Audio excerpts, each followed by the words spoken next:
The buoys had been there for 300 years. They drifted at the edge of the veil, a wall of dead stars and cold dust that the old maps of 9 species all agreed to leave blank. Each buoy was a squat black cylinder, older than most governments, and each one spoke the same message in 40 tongues that had been living when the buoys were young and were dead languages now. The message never changed. It did not threaten. It did not beg. It simply repeated over and over in the flat, patient voice of something that had grown tired of saying it. Beyond this line lies human space. Do not enter. There is no fleet here to stop you. There is no border you cannot cross. That is not the danger.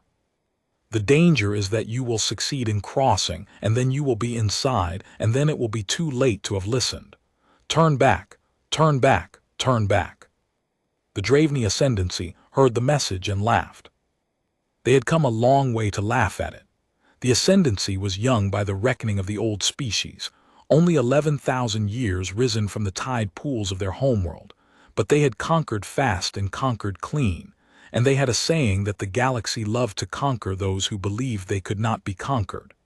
The Draveni were tall and silver-scaled, with eyes like polished coins, and they wore their history the way other species wore armor. They had broken the Sath. They had folded the Maronite conquered into a client state in a single campaign season.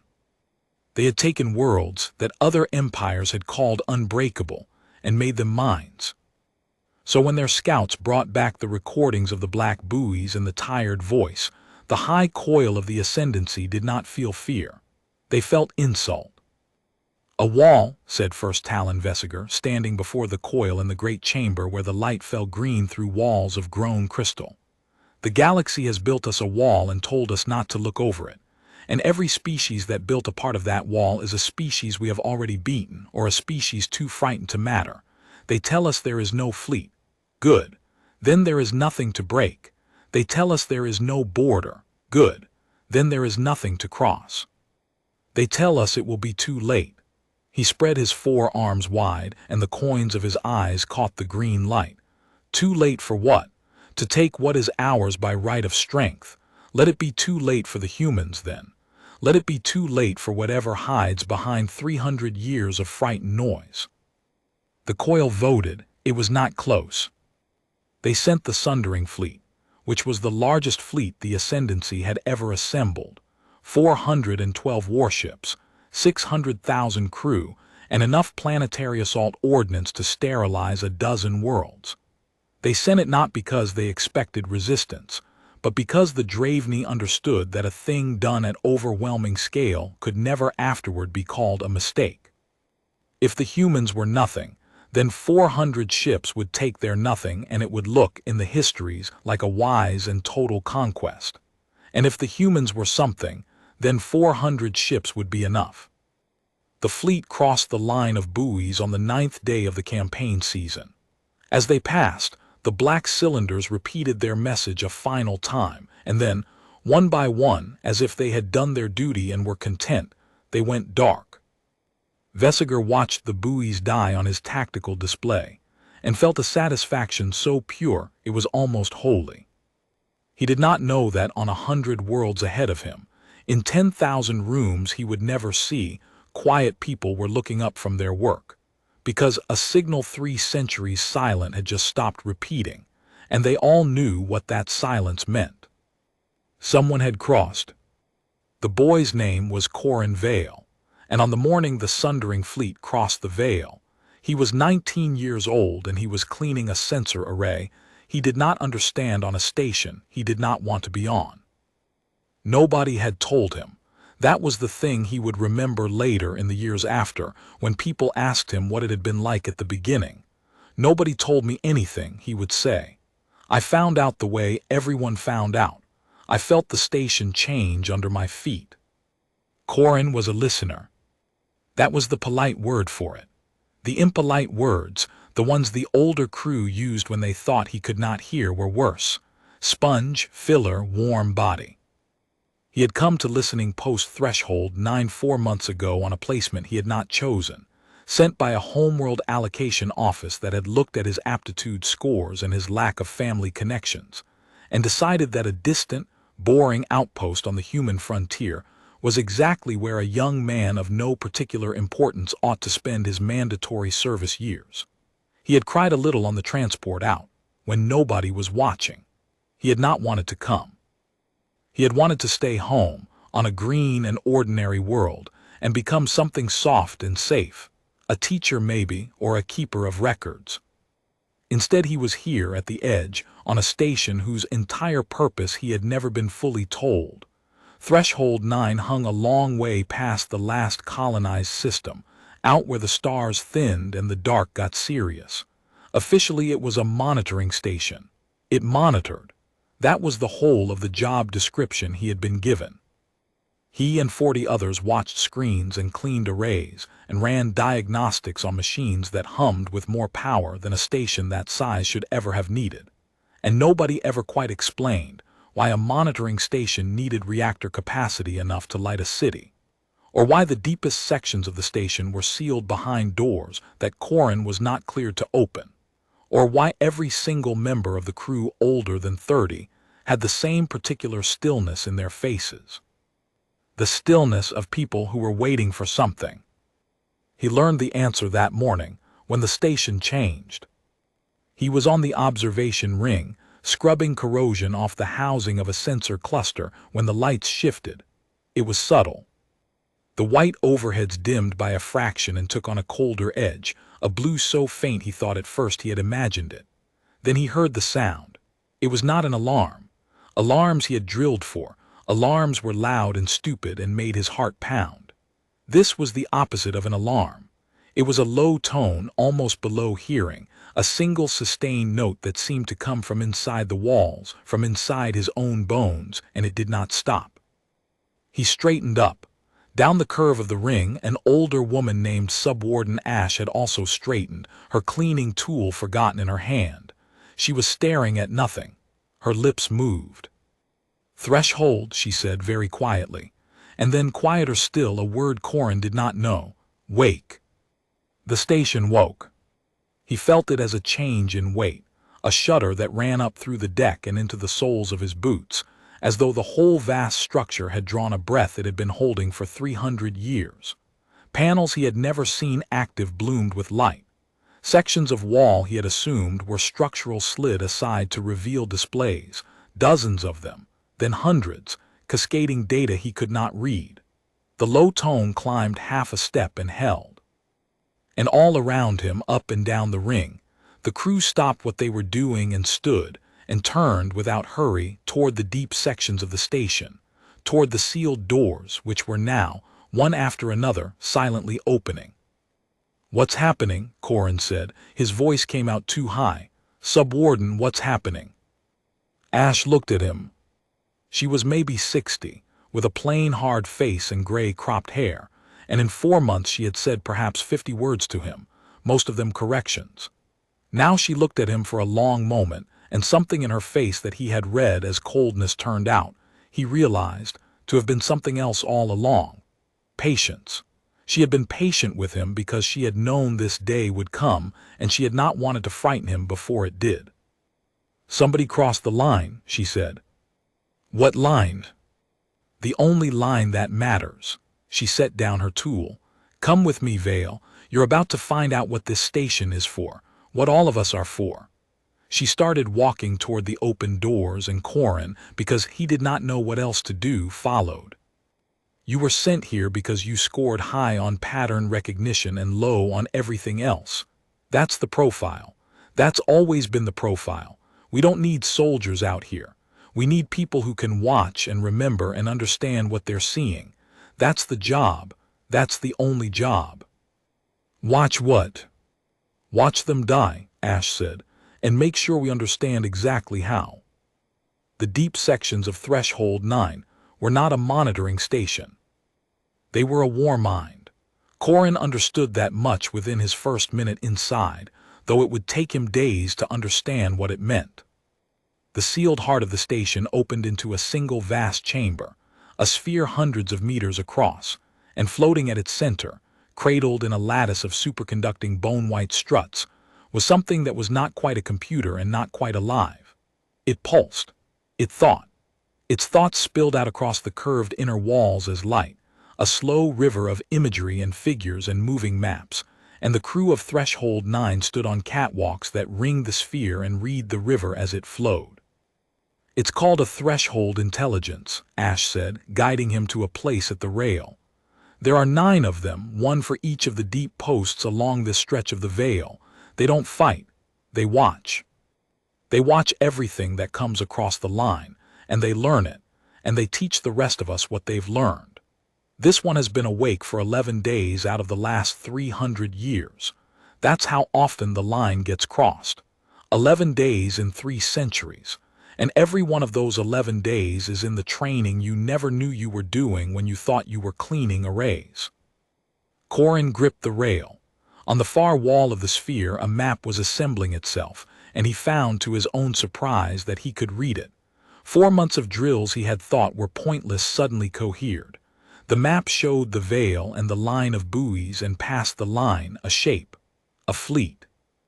It rendered as a swarm of cold points, and beside the swarm figures scrolled. Mass, energy signature, drive type, projected course. 412 ships, he read aloud, and his voice shook. That's an invasion. That's a whole who would." "Read the drive signatures," Ash said. "Tell me who." He looked. The intelligence had already matched them. The answer waited beside the swarm in patient text. "The Draveni," he said. "The Draveni Ascendancy." He looked at her. "I don't understand. Everyone knows the Draveni. They're powerful. They've beaten everyone. Why would they come here? The buoys warned them. Everyone knows about the buoys." "Everyone knows about the buoys," Ash agreed. "The strong ones just don't believe them.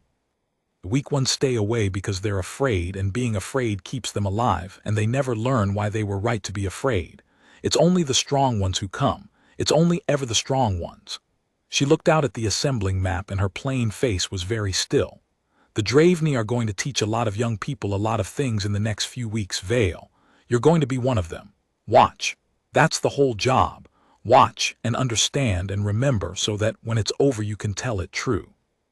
Because somebody always has to be able to tell it true." Corin watched the swarm of 412 cold points slide deeper into human space, and the low tone hummed in his bones, and he had the first cold intimation, then, of the thing the galaxy had been trying to say for 300 years. The warning had never been for humanity's sake. It had been a mercy extended to everyone else. The first human world the Sundering Fleet found was called Haven's Reach, and it did not resist. First Talon Vesiger had expected resistance. He had wanted it. In the private way, a conqueror wants the thing that will make his conquest worth boasting of. Instead, when the fleet dropped into the Haven system with weapons hot and every gun crew standing to, they found a world that simply carried on. There were cities on Haven's Reach, clustered along the coasts of its 2 green continents. There were orbital platforms and shipyards and traffic between the moons. There were, the Draveni sensors confirmed, some 60 million human beings living out their lives on the surface. And not one of them, so far as the fleet could tell, did anything at all about the 400 warships that had just appeared in their sky. No fleet rose to meet them. No planetary shields flared to life. The orbital platforms did not power weapons.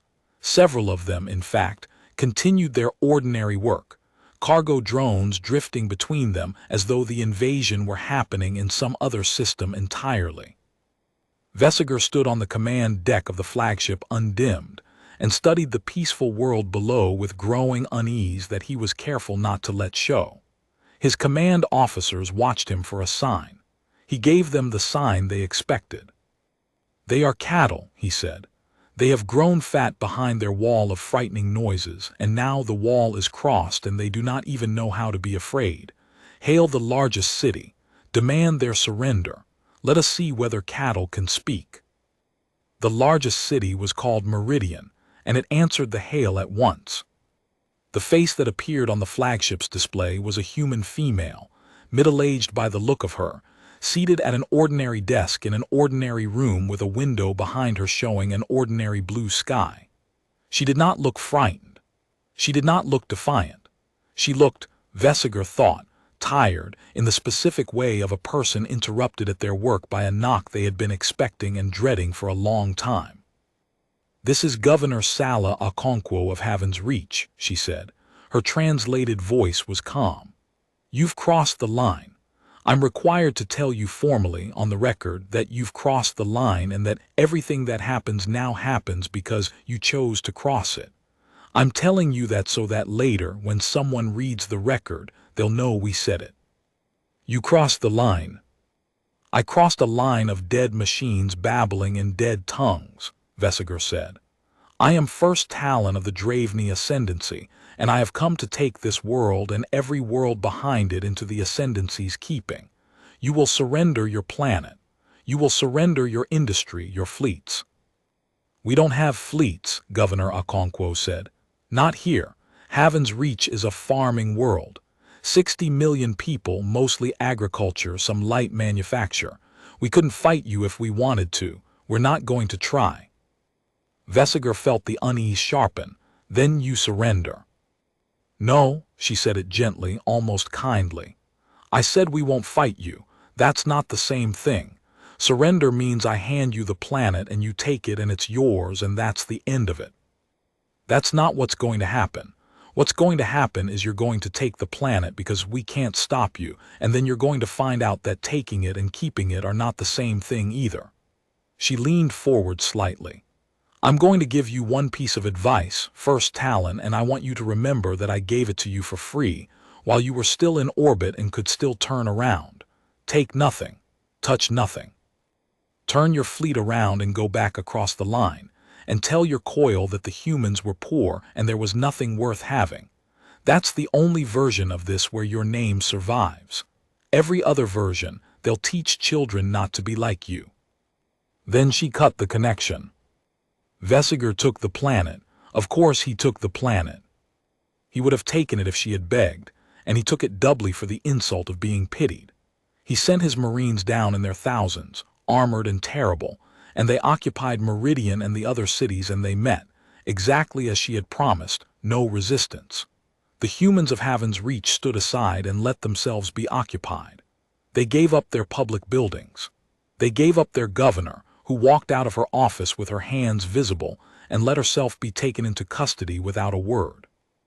Within 2 days, the Draveni flag flew over 60 million people, and Vesiger recorded a triumphant dispatch to the coil, and the coil rejoiced, and the histories were already in his mind being written. On the 6th day, the first Marine died. He did not die in battle. He died in a stairwell in Meridian alone at his post, and when they found him there was not a mark on him. The medics said his heart had simply stopped. On the 7th day, 3 more died the same way in 3 different cities, all of them alone, all of them at night, all of them without a mark. On the 8th day it was 11. On the 9th day the water in Meridian's occupied garrison made 200 Marines violently, screamingly ill, and 4 of them died. And when the Draveni tested the water they found nothing, nothing at all. The water was clean. The water had always been clean. And yet the Marines who drank it fell sick, and the humans who drank the same water from the same taps did not. "Poison," said Vesiger's chief of security, a hard old warrior named Thrain. "It has to be poison. Some agent keyed to our biology, something they seeded before we arrived." "Then find it," Vesiger said. They could not find it. That was the beginning of the fear, though Vesiger would not have called it fear yet, not then. They tore Meridian apart looking for the weapon, and there was no weapon. They interrogated the humans, and the humans told them, patiently, wearily, the same thing the governor had told them. "We're not doing anything to you. We told you not to take the planet. You took it. Now the planet has you. That's not the same as us fighting you. We're just living here. We've always just lived here." And the Marines kept dying. Not fast. That was the thing that Vesiger, lying awake in his quarters aboard the Undimmed, could not stop turning over. If it had been fast, it would have been an attack, and an attack he could answer. This was slow. This was a man here and a man there, a heart stopped in a stairwell, a fever in the night, A machine that failed at exactly the wrong moment, a transport that lifted off perfectly and then, for no reason any engineer could find, fell out of the sky. It was slow and it was quiet and it had no author. And every day the number climbed. And every day the humans of Haven's Reach looked at his Marines with something that was not hatred and not fear, but something far worse. They looked at them the way you look at something that is already dead and does not know it yet. On Threshold 9, Corin Vale watched the death of Haven's Reach's occupiers unfold across the inner wall of the sphere, and slowly, over days, he began to understand. "It's not a weapon," he said. He was standing at the rail beside Ash, where he had spent most of the last 2 weeks. He barely slept now, and neither did she.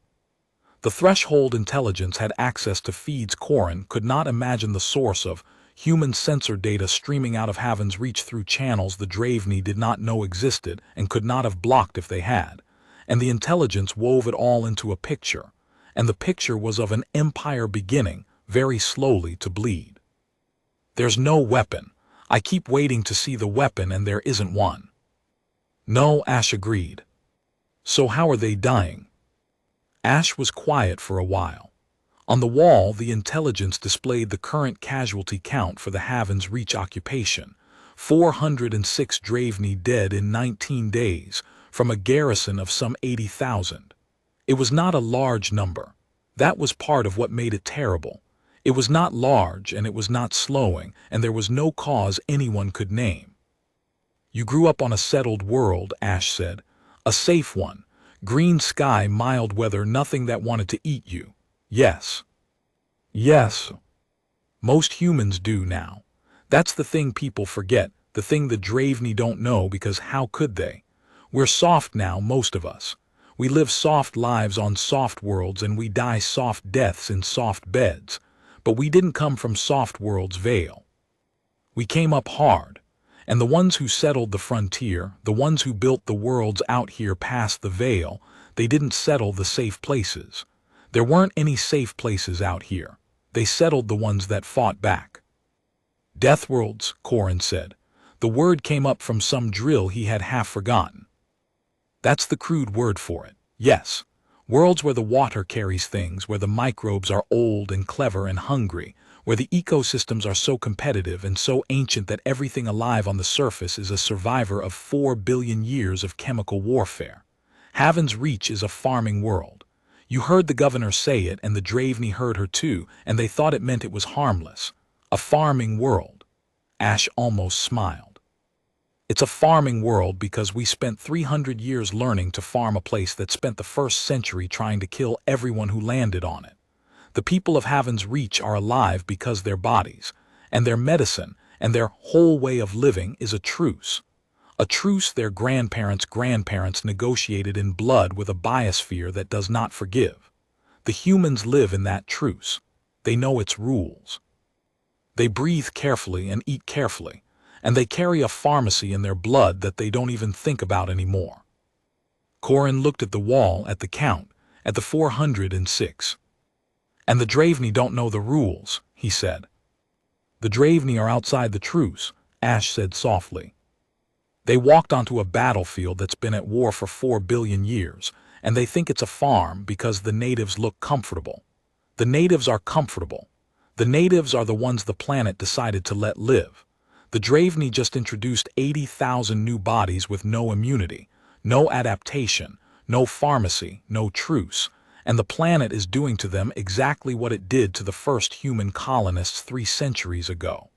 She turned to him.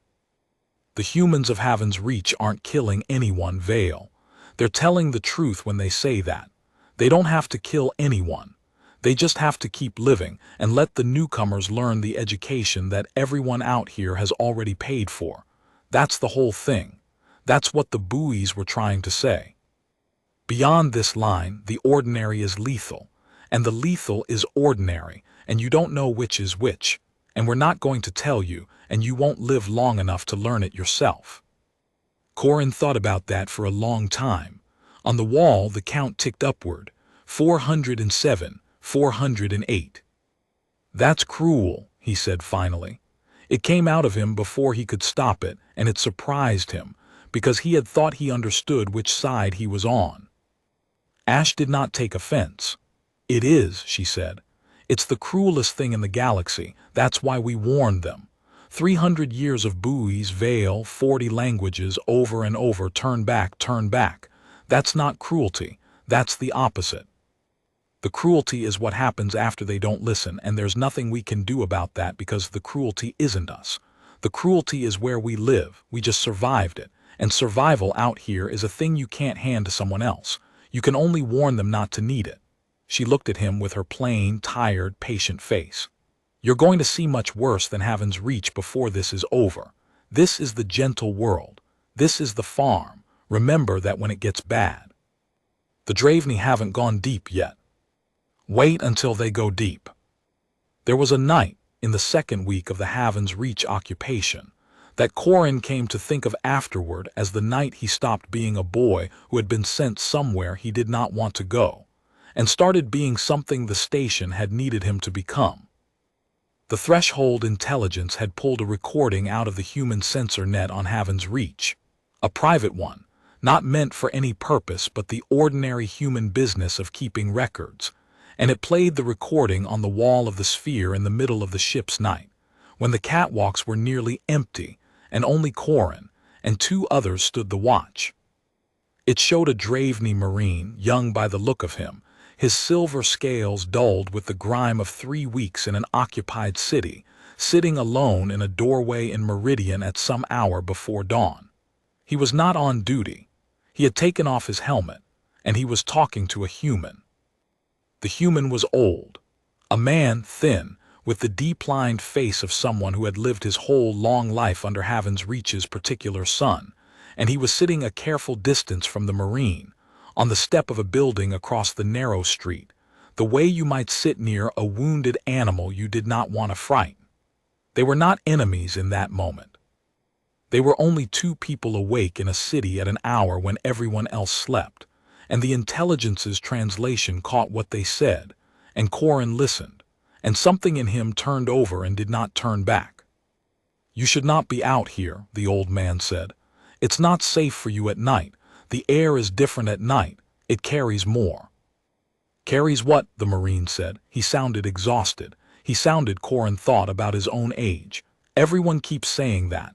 The air carries things. The water carries things. My commander says you people are poisoning us, and I have torn apart half this city looking for the poison, and there is no poison. There's nothing, and my friends keep dying." His voice cracked. "Bale died yesterday in his sleep. He was fine. We ate the same food. We breathed the same air.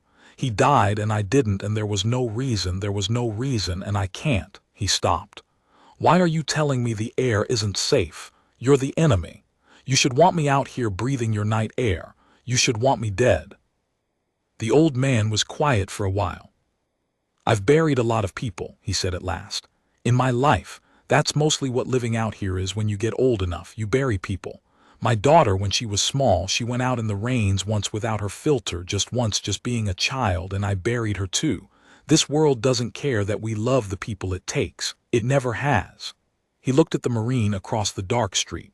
"I don't want you dead, son. I don't want anybody dead. I've had enough of dead.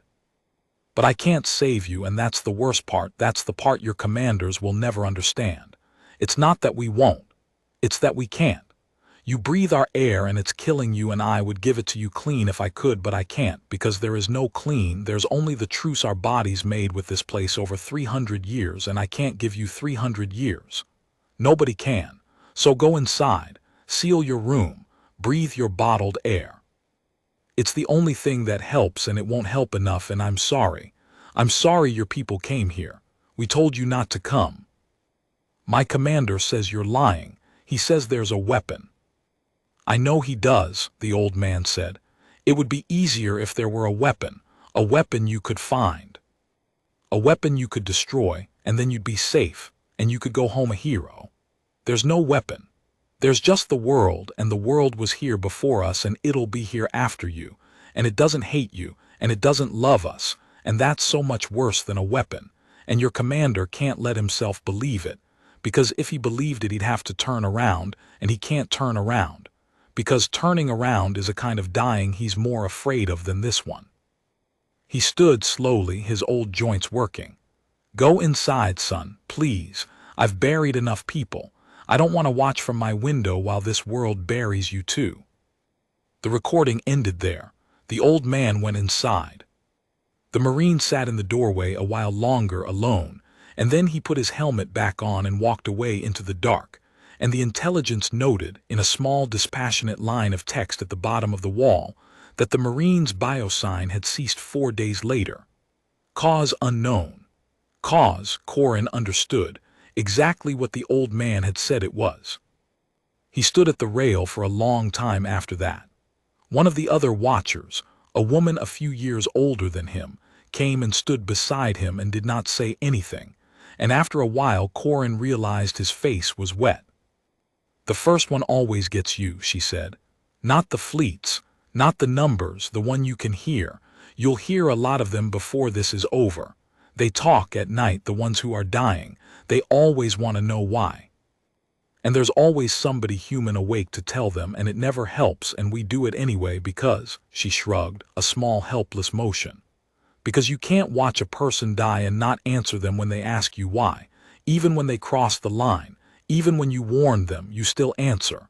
That's the part that keeps us human, I think. That we still answer when they ask. Right to the end, we still answer." Corin wiped his face and did not pretend he hadn't been crying. "Does the answer ever save any of them?" "No," she said, "but we still give it. That's the whole thing, Vale. That's the thing about us that the Draveni will never put in their records, because none of their records are ever going home. We beg them not to come. We warn them at the wall. We answer them in the dark when they're dying and they ask us why. We offer them mercy right up until the last second at StarForge. We do all of it every single time, knowing it won't work, knowing the strong ones can't hear it, and the galaxy thinks we're the monsters behind the wall." She looked out at the sphere, at the slow river of light, at the count that never stopped climbing. "We're the only ones out here still trying to save them, and we're the last thing any of them ever see. Both of those are true. That's the job, kid. Learning to hold both of those at once without letting go of either. That's the whole job." By the 4th week over Haven's Reach, the Draveni had begun to change the way they moved. Corin noticed it before the intelligence flagged it, and Ash, when he pointed it out, gave him a long look that he understood only later was the look of a teacher realizing a student had gotten ahead of the lesson. The Marines in Meridian had stopped patrolling at night. They had stopped drinking from the taps, even after every test came back clean. They had begun, the human sensors showed, to seal themselves into their quarters at dusk and not come out until full light, and they had begun to move, when they did move, in the specific hunched wary way of people who have learned that the ordinary world around them is trying to kill them and cannot understand how. "They're learning," Corin said. "Not the truth, they still don't have the truth, but they're learning the rules. The way an animal learns a fence. They don't know why the night is dangerous. They just know it is now because it keeps killing them, so they've stopped going out in it." "That's the tragedy of it," Ash said. "They can learn the rules. Given enough time, given enough dead, any species can learn the rules of a Deathworld the same way we did, one funeral at a time. That's how we learned them. 300 years of funerals. The Draveni could do it too, eventually. If they stayed 100 years on Haven's Reach, they'd learn to live there more or less the way we did. But they won't stay 100 years. They can't. Their pride won't let them sit still and bleed and learn. Their pride makes them push deeper, always deeper, chasing the treasure they're sure is hidden behind all this dying. So they never stay anywhere long enough to finish the education. They just carry the beginning of it with them, world to world, always at the start of the lesson, always dying at the start of the lesson, all the way in." She shook her head slowly. "If Vesiger had the humility to stop, to dig in on one world and learn it, he might live. That's the terrible joke of it. The way out isn't back, not anymore. It's stillness. If he stopped and stayed and let his people learn the world one death at a time the way we did, in a century they'd be frontier folk themselves. But he won't stop because stopping looks like defeat, and a Draveni first Talon cannot look defeated. So he'll keep moving and keep dying all the way to the bottom. She glanced at Corin. "You've figured out most of this already, haven't you? I can see it in your face." "Some of it," Corin said. "I keep thinking there has to be a way out for them, some choice they could make. And every time I think I've found one, it turns out the thing that would save them is the exact thing their pride won't let them do." "That's not a flaw in your thinking," Ash said. "That is the shape of the trap. You've seen it true. There's always a way out, right up until the end, and it's always the one thing they can't take, and the thing they can't take is always the thing that would require them to stop being the kind of empire that could cross the line in the first place. To turn back, they'd have to not be conquerors. To stop and learn, they'd have to not be proud. To take our mercy, they'd have to believe we were telling the truth. Every door out of the trap opens onto humility, and humility is the one thing a conquering empire has trained out of itself over 10,000 years, because humility is the thing that would have stopped it from conquering." She put her hand on the rail. "We didn't build that trap, Vale. Remember that. We didn't build it. We just live at the bottom of it. The Draveni built it themselves over 11,000 years, one victory at a time, and every victory made the walls a little higher, and they never once looked down to see they were digging." First Talon Vesigor did not turn back. There is a threshold in every conqueror's mind, a line past which retreat costs more than any defeat, and Vesigor crossed it somewhere in the third week over Haven's Reach. He had lost, by then, more than 1,000 Marines to a planet that never lifted a hand against him, and he had two choices, and only two, and he could not abide the first. The first was to admit that the human governor had been right, that there was nothing here worth having, that the wisest thing an empire could do was turn its 400 ships around and slink home, and tell the Coil that the frontier was poor. That choice would end him. The Coil did not forgive fear, and it did not forgive a first Talon who took the largest fleet in Ascendancy history across a forbidden line and came home with nothing but a casualty list and a story about how the water was strange. So he made the second choice, which was to go deeper and go harder and find something worth all of it. "Haven's Reach is a poor world," he told his commanders, and by then he half believed it. A trap of a world, but a poor one. They put their farms and their 60 million cattle at the front of their space precisely to bleed us, to make us spend ourselves on nothing. They are counting on our patience running out. We will disappoint them. We will not spend another Marine on their farms. We leave a blockade over Haven's Reach and we drive inward to the worlds they are actually protecting. A wall like their buoys is not built to protect farms. There is something behind all this, something they do not want us to reach. We will reach it. It was, in its way, sound reasoning. It was the reasoning of a mind that had grasped that it was in danger without grasping the shape of the danger. Vesigor had understood that the humans were hiding something. He had simply assumed, as conquerors do, that the thing they were hiding was treasure. He had not yet considered that the thing they were hiding might be the reason no one who could speak had ever come back to describe it. He drove the sundering fleet inward.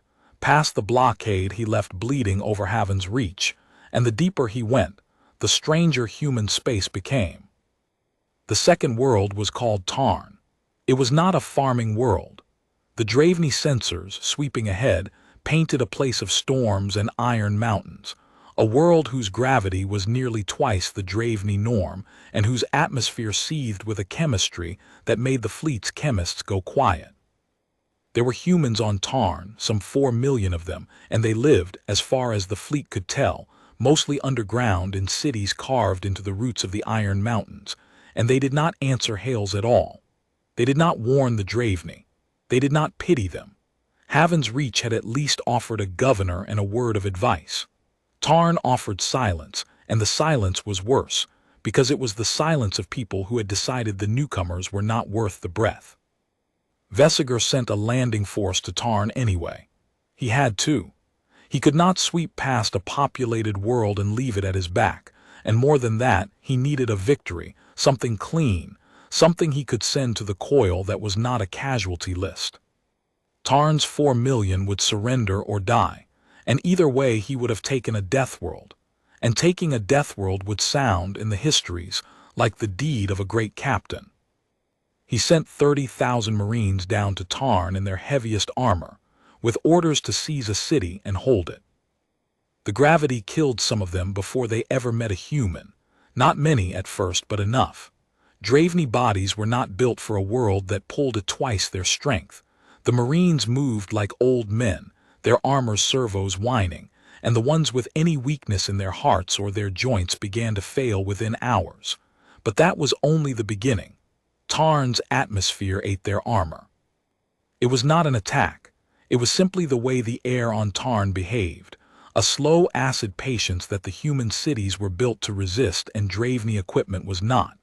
Seals corroded, filters clogged, and when the filters clogged, the Marines breathed Tarn's air, and Tarn's air was full of spores, and the spores were another thing entirely. The humans of Tarn never fired a shot. They sealed their cities and they waited, and they let the planet do what the planet did. Within 9 days of the 30,000 Marines Vesiger had sent down to Tarn, fewer than 4,000 were still alive, and those 4,000 were begging to be lifted off. And when the fleet lifted them off, the fleet's medics quarantined them, because they had brought something up with them from the surface, something in their lungs, something that had begun, very quietly, to spread. "Burn them," Thrain advised. The old security chief's voice was flat. "The survivors, burn them and the shuttles that carried them and vent the quarantine decks to space. Whatever they carry, we cannot let it into the fleet." Vesiger burned 4,000 of his own Marines. He told himself it was mercy. He told himself it was strategy. He told himself a great many things in the days after, and none of them stopped him from understanding, at last, in the cold hours of the ship's night, the thing that Governor Okonkwo had tried to give him for free while he was still in orbit and could still turn around. Take nothing, touch nothing, turn your fleet around. He had touched Tarn, and Tarn had touched him back, and now there was something in his fleet's quarantine decks that his medics could not name and could not cure, and it had come from a world he had not even conquered. "He's afraid now," Corin said. He had learned to read Vesiger. That was a strange thing to be able to say.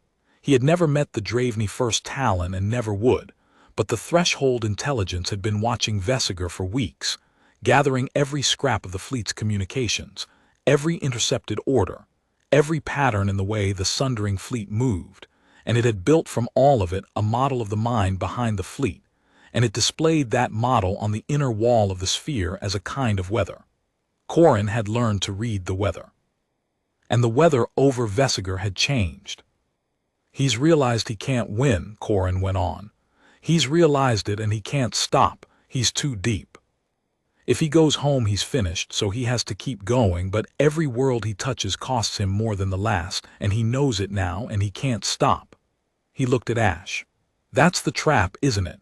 That's the whole trap. It was never the worlds, it was pride. The worlds just kill you slowly enough that pride has time to march you all the way in before you understand." Ash nodded slowly. In the weeks since the fleet had crossed, she had said less and less, and Corin had said more and more, because he had discovered in himself the thing the station had sent him here to become. He could see the shape of it now. He could see the whole terrible machine of it, the way the frontier worked, the way it had always worked, and he could put it into words, and Ash listened to him put it into words the way a teacher listens to a student who has finally understood the lesson, with a kind of grief. "There's a name for what's happening to him," Ash said. "An old name from before we ever left our homeworld. There was a place on old Earth, a stretch of frozen sea at the bottom of the world, and men used to go there to be the first, and it killed them, and the ones it killed were almost never killed by one big thing. They were killed by 100 small things, cold and hunger and small mistakes, each one survivable alone, all of them together fatal. And the thing that marched them into it was never need. It was always pride. They didn't have to go. They went because turning back was a kind of death they couldn't face, and so they chose the other kind, the slow kind, the kind that lets you keep your pride right up until the moment it kills you. She looked at the wall, at the weather over Vesiger, at the fleet grinding inward through human space. We didn't build the Deathworld's veil, we just live on them. The trap isn't the worlds. You're right about that. The trap is the thing inside them that makes them keep coming. Every empire that's ever crossed the line has had it. The Sath had it. The old Maronite kings had it before they were a client state. It's the thing that makes an empire strong, right up until it's the thing that makes an empire die out here in the dark, one small survivable disaster at a time. How many empires? Corin asked. He had not thought to ask it before. How many have crossed the line in 300 years? Since the buoys went up, 6, Ash said. This is the 6th. And the other 5. Ash was quiet for a moment. You've been reading the intelligence's histories for weeks. You've seen the names, the Sath, the old Maronites, the Cherdan hegemony, the Vaskar, the Alam Combine. She watched his face change as he understood. You knew those names before you came here, Vale. Everybody knows those names. They're the ghost names, the empires that were and then weren't. Every child in the galaxy learns them. The Sath, who ruled 1,000 worlds and vanished. The Vaskar, whose cities are still out there, empty, and nobody knows why. Everybody knows the ghost names. Nobody knows they're all the same story. They crossed the line. That's the whole story. Every ghost empire in the galaxy is an empire that crossed the human line and did not turn back, and the galaxy remembers them as mysteries because we never told anyone the truth. We just let the buoys keep repeating. Turn back, turn back. And the strong ones keep not listening, because the strong ones can't imagine that strength is the disease. Corin looked at the wall, at the 6th empire grinding inward, at first Talon Vesiger's fear rendered as weather, and he felt something he had not expected to feel. He felt sorrow, not for the Marines exactly, and not for Vesiger, who had earned everything that was happening to him. He felt sorrow for the shape of the thing, for the fact that it would happen again, that there would be a 7th empire and an 8th, that the buoys would keep repeating into the dark forever, and the strong would keep crossing forever, because the very quality that made them strong enough to cross was the quality that made them unable to believe they should not. Somebody should tell them, he said, the truth, not the buoys, the whole truth. Somebody should tell them what really happened so they'd actually. We tried that, Ash said. The 3rd Empire, the Cherdan, we told them everything. Sent them the whole record, every death, every world, the whole education. Told them exactly what would happen if they came, step by step. She shook her head. It made them come faster. They thought it was a bluff. They thought that a people who would beg that hard must be hiding something enormous, something worth any price, and they came to take it, and the Deathworlds ate them exactly the way the record said they would. That was when we stopped explaining. The buoys don't explain anymore. You notice that. They used to explain. Now they just say turn back over and over because we learned that the truth is a lure to the strong. The only thing that ever saves anyone is the warning they can't decode, and the strong always decode it as treasure. She put her hand on the rail beside his. That's the job, Vale. Now you see the job. Watch it happen and understand it true and carry it. Because one day you'll be the one on this rail teaching the next one, and you'll want to be able to tell them why we don't just explain. You'll want to be able to tell them that we tried, and that trying killed more of them than silence ever did. Between Tarn and StarForge there were other worlds, and the Sundering Fleet paid for each of them, and the Threshold Intelligence recorded the paying, and Corin watched it all. There was Sedwin, a world of oceans, where the Draveni thought they had at last found a soft target, a water world with scattered island settlements and no mountains and no acid air and gravity close to their own. Vesiger landed a force there almost gratefully, and for 3 days it seemed the price would finally be small. Then the tide came in. Not the ordinary tide. Sedwin's ordinary tides the humans had long since learned to live with. This was the deep tide, the one that came twice a year when the world's 3 moons aligned, and the humans of Sedwin knew it was coming the way they knew their own heartbeats, and they had quietly moved their own people to high ground in the days before the Draveni arrived, which the Draveni had read as retreat, as fear, as the enemy giving ground. When the deep tide came, it came 40 meters high, and it came at night, and it took the Draveni landing force and everything they had built and drew it out into an ocean full of things that Sedwin's humans had names for, and the Draveni did not. The fleet recovered almost no one. The humans of Sedwin had not lifted a hand. They had simply known when to be on high ground, and the Draveni had not, because knowing when to be on high ground was 3 centuries of education the Draveni had not paid for. There was Kal, a desert world, where the danger was the light itself. The star Kal orbited through out a kind of radiation that the human colonists had adapted to across 10 generations, and that cooked Draveni tissue over weeks in a way no armor quite stopped, so that the Marines who occupied Kal did not die suddenly but faded, sickened, their scales sloughing, their eyes clouding, until Vesiger pulled them off a world he had technically conquered and never lost a battle on, and buried them in the fleet's growing cold storage hold beside the dead of Haven's Reach and Tarn and Sedwin. There was Emurai, and Corin could barely stand to watch Emurai, because Emurai was where the Draveni finally understood, or thought they understood, and made a decision out of that understanding that was the worst decision of the whole campaign. Emurai was a jungle world, a green hell of a place where every plant and every insect and every drop of standing water was a small war, and the Draveni landing force there died faster than anywhere, and Vesiger, at last convinced that the worlds themselves were the weapon, that humanity had somehow engineered these planets into traps, gave the order to stop landing. If the worlds are the weapon, he reasoned, then do not touch the worlds. Bombard them from orbit. Do not send Marines into the Deathworlds. Break the Deathworlds from above, sterilize them, and let the fleet pass through clean. He bombarded Emurai. He turned the fleet's planetary assault ordnance on the jungle world and burned a continent, and the human sensors, which the intelligence was reading, recorded it all, and Corin watched a continent of one of humanity's worlds die under Draveni fire, and felt sick in a way he had not felt even at the funerals. And it changed nothing.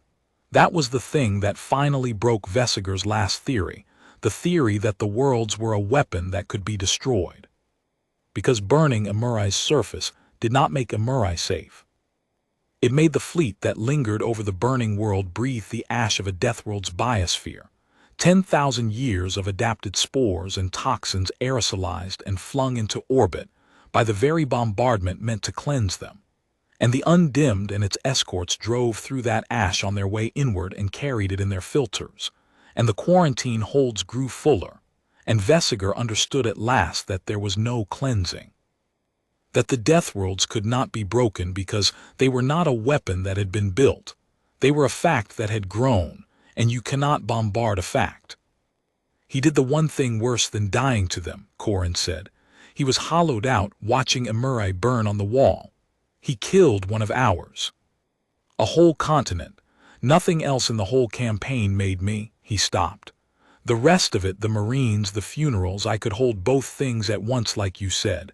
They crossed the line and they were still people and both were true. But this, he burned a continent of Emurai. There were people there. Fewer than you'd think, Ash said quietly. Emurai's people saw the fleet coming. Deathworld folk are hard to catch on the surface. We've had 300 years of practice getting to the deep places fast. Most of them were underground before the first round fell. But some weren't. You're right, some weren't. She was silent a moment. And here's the thing you have to understand about that, the thing that's hardest of all. It didn't change the ending. It didn't make us hunt him. It didn't make StarForge send its ships 1 hour sooner than it would have anyway. We don't punish. We don't avenge. Even that, even burning a continent of our own, didn't turn the frontier into a thing that comes after you. StarForge sent its ships when he reached StarForge and not 1 minute before, and it would have sent them the same way if he'd never fired on Emurai at all. She looked at Corin. That's the part that people can't believe when they finally learn the truth. They think there must be vengeance. There has to be, they think. You burned their world, of course they came for you. But we didn't come for him, we never come for anyone. We just wait at the bottom and we let the trap they built close, and burning Emurai only ever hurt Emurai. It didn't buy him anything. It didn't cost him anything he wasn't already going to pay. Cruelty against us is just one more thing the trap doesn't care about. That's the coldest fact out here, Vale, and you'll spend the rest of your life carrying it. We don't forgive them, and we don't avenge ourselves on them either, because both of those would mean the frontier was about them. It was never about them. It was only ever about the wall, and whether the wall still stands. Corin watched the last of Emurai's continent burn, and he thought he finally understood the tired, patient voice of the buoys, the voice that never threatened and never begged, the voice that had grown weary of saying the only true thing there was to say. It was not the voice of a hunter. It was the voice of a survivor who had watched this exact thing happen 5 times before, and knew it would happen again and could not stop it, and could only keep saying into the dark to everyone strong enough to reach the warning and too strong to believe it, "Turn back. Turn back. There is nothing here worth what you will pay. Turn back." "Why hasn't anyone ever come back for them?" Corin asked near the end when the fleet was closing on StarForge and the story had almost no chapters left. The Draveni, their empire. When the Ascendancy figures out the fleet is gone, why won't they just send another fleet to find out what happened, and another and another? Empires don't just stop. They don't just accept a mystery, they come looking. "They do come looking," Ash said. "Sometimes. That's how you get an 8th empire and a 9th. Sometimes a great power loses a fleet in human space and cannot bear the not knowing and sends another to find out, and that's a whole new crossing, a whole new education." She almost smiled. "But mostly no. Mostly they don't come back. And you already know why, Vale. You've watched it for weeks. It's the same reason the ghost names are mysteries and not warnings. An empire that loses a fleet across the human line doesn't come back stronger and angrier. It comes back weaker. It spent its best ships and its best crews and its first talent and its pride, and while it was spending them out here, its rivals were watching, and its clients were counting the days. An empire that crosses the line comes home a corpse whether it comes home at all or not. The Ascendancy won't send a second fleet, because by the time it understands the first fleet is truly gone, it won't have a second fleet to send. The Sath tried to send a second fleet. That's why there are 2 Sath ghost names in the histories if you look close. The second one killed them faster than the first. "So it just ends," Corin said. "The whole empire, because of one line they wouldn't stop at." "Because of one thing they couldn't do," Ash corrected gently. "Turn back, that's all. That's all it ever takes. Every ghost name in the galaxy, every empty city, every silence at the edge of an old map, it's all just this. A people who were strong enough to reach us, and too proud to believe us and would not turn back." She looked at the wall, at the caged star growing larger, at the 6th empire in 300 years, arriving at the last secret it had marched so far and paid so much to see. "And now you've watched the whole thing start to finish. That's why you were sent here, Vale. Not to fight. Not to fire a shot. We haven't fired a shot from this station in 300 years and we never will. You were sent here to watch an empire die of its own strength and understand it true so that you can carry it and teach it and keep the wall standing after the rest of us are gone. That's the job. It was always the job. Watch, understand, carry it. And never, ever start to explain." The sundering fleet went deep, and in the deep it found StarForge. Vesiger had not believed it existed. None of the Draveni had. The name had come up only twice in 300 years of intercepted human transmissions, both times as a fragment, both times without context, and the Ascendancy's analysts had filed it under legend, the way every young empire files the frightening stories of the peoples it has not yet met. StarForge. A word. Perhaps a place, perhaps a myth, perhaps a threat with no substance behind it. When the fleet's long-range scouts brought back the first real returns from the system at the heart of human space, and the returns showed a structure, Vesiger did not at first understand what he was looking at. because the mind refuses, at first, to accept a scale it has no experience of. The structure was around a star. Not a station in orbit of a star. Around it. It enclosed the star the way a shell encloses a seed, a lattice of dark metal and captured light that Veseger's sensors could not measure the full extent of because the full extent of it did not fit inside the categories the sensors had been built to hold. It was a machine the size of an orbit. It drank a sun.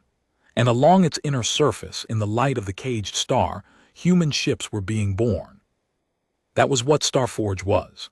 It was the answer to the question no one in the galaxy had thought to ask, the question of where the frontier's endless patience came from, the question of how a scattered people on 100 Deathworlds could afford to lose worlds like Haven's Reach and Tarn without ever seeming to lose anything at all. The Draveni had assumed, because they were an empire and empires think in these terms, that human strength was a finite thing that could be found and broken. They had gone looking for the human fleet, the human capital, the human heart, so that they could strike it and win. They had found StarForge, and StarForge was not a heart that could be stopped. It was a womb that could not be filled. It built ships faster than any war could destroy them. It had been building them quietly in the deep of human space, for longer than the buoys had stood, and it did not build them for conquest, because humanity did not conquer. It built them for one thing only. It built them to be waiting, when someone crossed the line, and would not turn back and came too deep to be allowed to leave. How many, Veseger said. He was looking at the tactical display and his voice was very quiet and his commanders had never heard him sound like that. How many ships? Give me the count. The count came back. It was not a number Thrane's officers wanted to say aloud. StarForge held, in the light of its caged star, more warships than the Draveni Ascendancy had built in the whole 11,000 years of its history. They were not all crewed. They did not need to be all crewed. They only needed to be enough, and they were so far past enough that the word lost meaning. And they were not the point. That was the thing that finally broke something in Veseger as he stared at the impossible machine around the sun. The ships were not even the point. The ships were the overflow. StarForge could have built 10 times as many. It simply had not needed to, because in 300 years no one had ever gotten deep enough to require them, because the Deathworlds had always been enough, because humanity had never once in 3 centuries had to actually fight. The humans had never had to fight. They had a machine that could build fleets beyond counting, a machine that drank stars, and in 300 years they had never once had to use it, because the strong empires that crossed their line always died of the ordinary world before they ever reached the thing the humans had built for the ones who didn't. And Veseger had reached it. That was the terrible distinction he had earned. He had been so proud, so strong, so unwilling to turn back, that he had marched his fleet all the way through the gentle deaths and the slow deaths, all the way past the point where the Deathworlds had killed the other 5 empires, all the way to the one place in human space where the humans kept the answer to the question they never had to ask. They let me get here, Veseger said. He understood it now, all of it, in one falling motion like a man who has stepped off a cliff and has the whole descent to understand exactly where he is. The worlds, the bleeding, they weren't trying to stop me. They were trying to make me turn back before I got here. Every death was a warning. Every world was another buoy. Turn back, and I read it as, his voice failed. I read it as treasure. I thought the harder they made me bleed to go deeper, the more they must be hiding. I thought the resistance meant there was something worth having. He looked at the machine around the star. There is, that's it. That's what they were hiding. And now I'm close enough to see it, which means I'm close enough that they can't let me leave. He was not wrong. On Threshold 9, Corin Vale watched the sundering fleet arrive at StarForge, and he understood that the story was about to end, and he found that he did not want it to. They can still turn back, he said. He knew it was not true even as he said it. They can still, there's still time they could still. No, Ash said. She was standing very close to him now at the rail, and her hand was on his shoulder, which she had never done before. "Not from here. You know why not, say it." "Because they've seen it," Corin said. His throat was tight. "Because they've seen StarForge. Nobody who sees StarForge is allowed to leave. That's the last rule. That's the rule under all the other rules. The buoys, the Deathworlds, the slow deaths, the whole thing. It's all built to make them turn back before they see the last secret. And if they don't turn back, if they come all the way in, then they see it, and then—" He could not finish. "Then they don't leave," Ash said gently. "Because if they left, they'd tell. And the whole thing only works because nobody tells. 300 years, 6 empires, a galaxy full of ghost names and mysteries. It all only works because not one ship that saw StarForge ever went home to describe it. The buoys don't explain, remember. The strong ones can't be warned. So the warning has to be total. Turn back or vanish. Turn back or become a ghost name. There's no third door." There was never a third door. Vesiger closed the only door he had the day he crossed the line, and he's been walking toward this room ever since, and now he's in it. She turned Corin to face her. "You've watched the whole education, Vale, start to finish. Arrogance, then dread, then this. Now watch the last part. Watch what it costs to see the thing you were warned not to reach. And understand why we warn them. Not because we're cruel, because this is the only mercy we have left to give, and they never, ever take it." On the inner wall of the sphere, the caged star of StarForge burned, and around it the human ships that had waited 300 years for a fleet that would not turn back began, silently, to move. They did not swarm. Corin had expected a swarm, some overwhelming rush, the machine emptying itself upon the invader. That was not what happened. What happened was quieter and, he understood, far older. A single formation detached from the great lattice, a few hundred ships, no more than the Draveni had brought, and it moved out toward the sundering fleet at an unhurried pace. And as it moved, a signal went out from StarForge across every human channel, a signal the threshold intelligence caught and rendered on the wall in plain translated text, and Corin read it, and his eyes stung.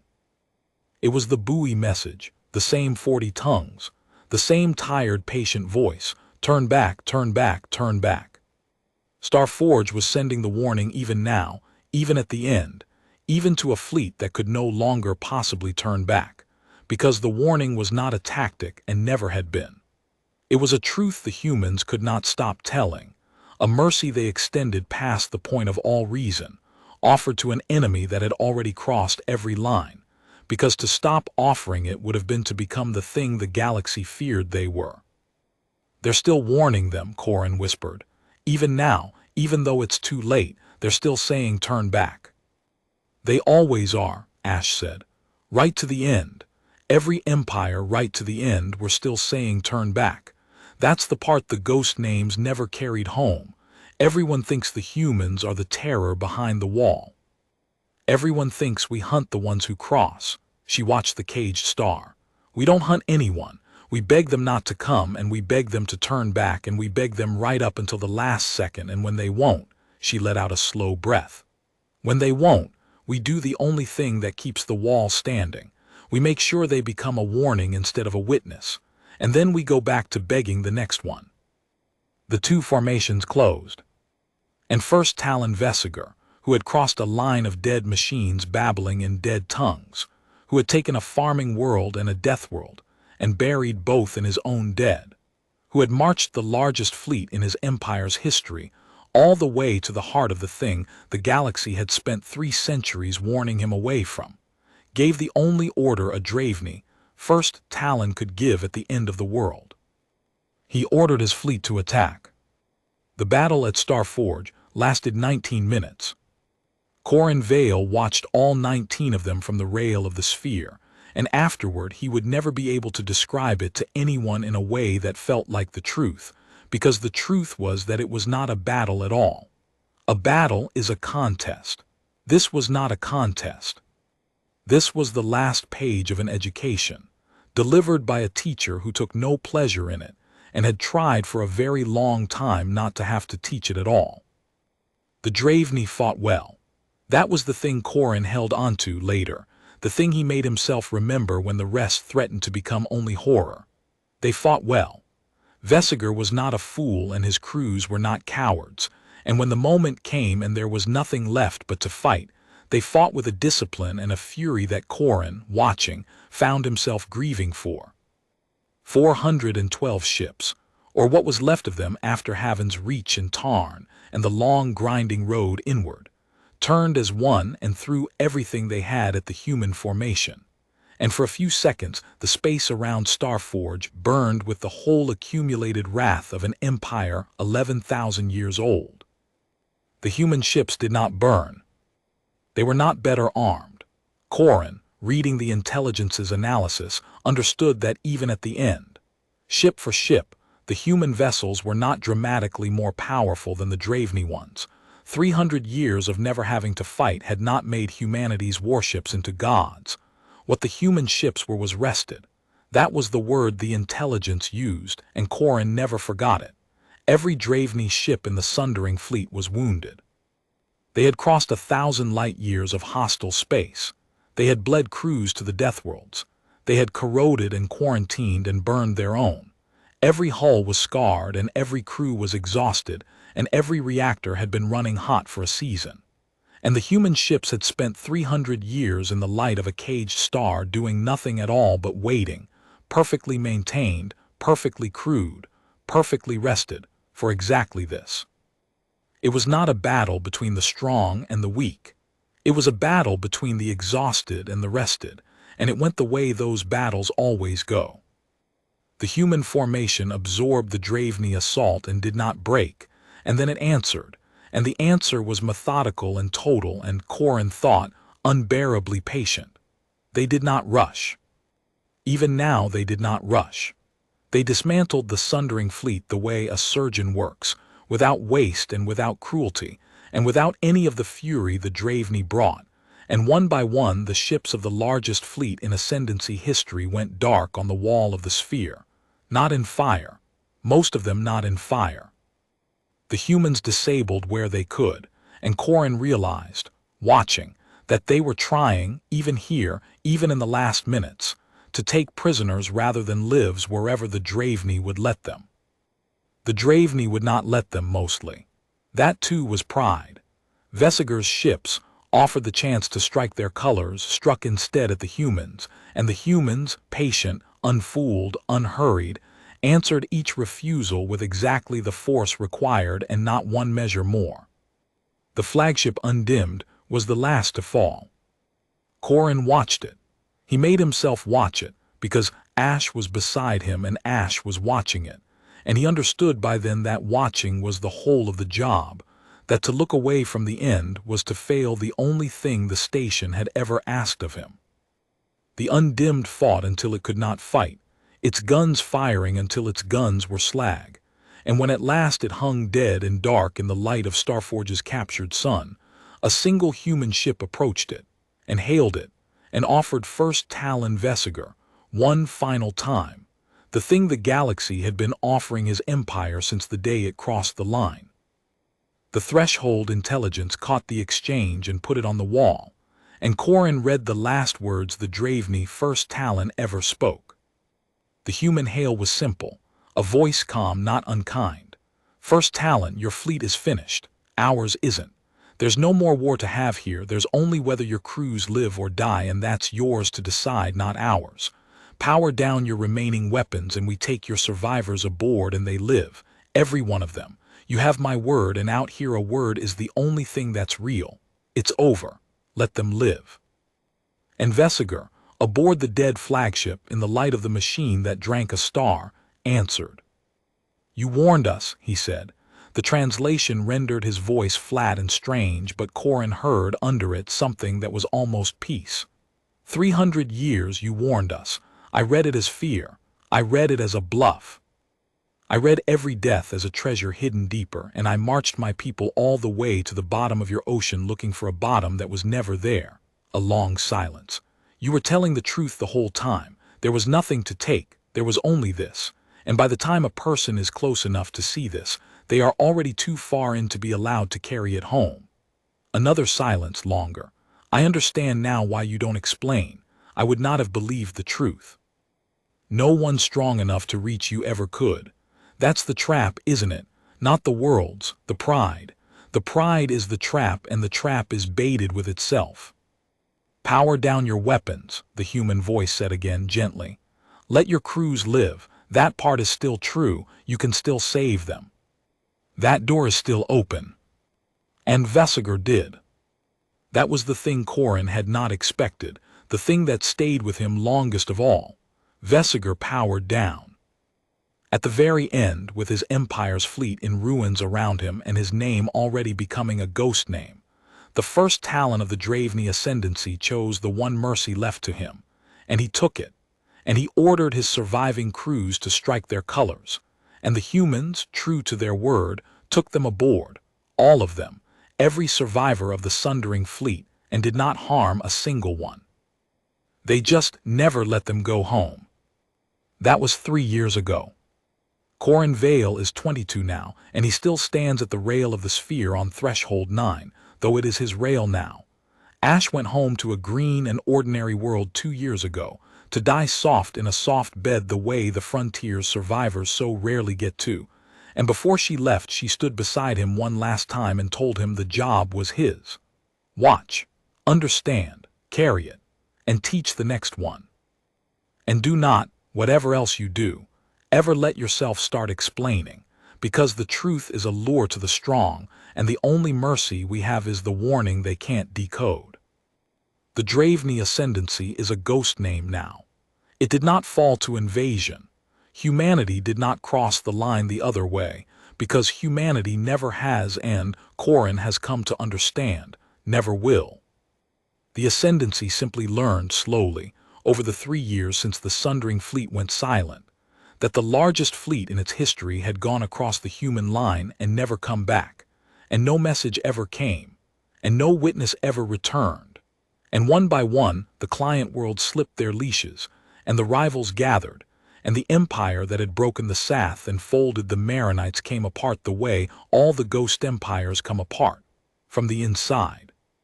From the great silent wound of a fleet that vanished into human space and was never heard from again. Somewhere in the deep, in the light of the cage star, 600,000 Draveni are still alive. Veseger among them, Corin believes, though the intelligence does not say. They live well by all accounts. They are not prisoners in any cruel sense. They are simply people who saw StarForge and so can never leave, and so live out their lives in the one place in the galaxy where the last secret is safe, because everyone who knows it is already inside. In time they will have children who never saw the empire they came from, children who grow up human adjacent in the deep, and the Ascendancy will be a thing their grandparents remember, and the wall will still stand, and the buoys will still repeat their tired, patient message into the dark. The buoys came back on, by the way. The morning after StarForge, they woke again at the edge of the veil, and they resumed the warning they had gone silent to deliver. 40 tongues, over and over, turn back, turn back, turn back. Corin has heard the recording 100 times. He hears the whole story in it now, the story he watched from start to finish, arrogance and dread and awe, an empire that read a mercy as a bluff and a warning as a treasure, and marched itself all the way to the bottom of an ocean that was only ever trying to tell it there was no bottom worth drowning for. New crew came last month, young ones, sponges and fillers and warm bodies, sent out by allocation offices that looked at their pattern recognition scores and their lack of family connections, and decided a distant, boring outpost was where they belonged. There is a boy among them, 17, who cried a little on the transport when he thought no one was watching, because he did not want to come, because he wanted to stay home and be something soft and safe. Corin has been patient with him. He has not told him yet what the station is for. There is no crossing to teach him with, not yet, and you cannot make a person understand the education before the education begins. But it will begin. It always begins. Somewhere out past the veil, in a green chamber where the light falls through walls of crystal, Some young empire is looking at the recordings of the black buoys and feeling not fear but insult. And one day soon its fleet will cross the line, and the buoys will fall silent, and the low tone will hum in the bones of the station, and Corin will put his hand on a frightened boy's shoulder at the rail of the sphere, and say the words Ash once said to him. Somebody crossed the line. And then the boy will watch, and he will understand, and he will carry it. And 100 years from now he will stand where Corin stands, and teach the next one, and the wall will still be standing, because the galaxy was warned, and the galaxy will always have been warned, and it will never, ever be enough, because the ones strong enough to reach the warning are the ones who can never believe it was meant for them. Turn back, the buoys say, into the endless dark. Turn back. Turn back.